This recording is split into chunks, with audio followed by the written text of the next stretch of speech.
সেই ছেলেবেলায় কচি তাল খেতাম, তালের ভিতরে যে শ্বাসগুলো সেটি, এবং তালের তালের কচি ওই মুথাটা দিয়ে আমরা গাড়ি বানাতাম।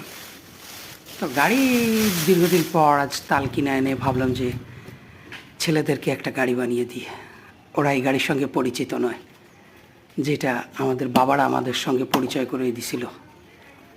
তো মোটামুটি ডাল কেটে শুরু করে ফেললাম, এবং গাড়ির কন্ট্রোলিংয়ের জন্য একটি দোমাথাওয়ালা ডাল কেটে ফেললাম। সেই শৈশবে আবার একটু কিছুক্ষণের মধ্যে হারিয়ে যেতে হবে, এবং অবশেষে গাড়িও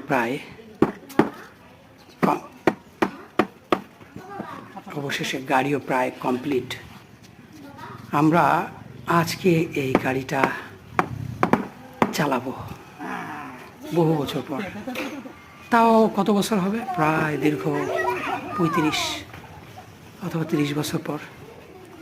সেই কোথায় হারিয়ে গেল রে আহারে শৈশব, আবার সেই শৈশবে ফিরে যাওয়া, সে এক পরম আনন্দ, অন্যরকম এক ভালো লাগা, নতুনদের জন্য সেই ভালো লাগা এটা, সেই মজা।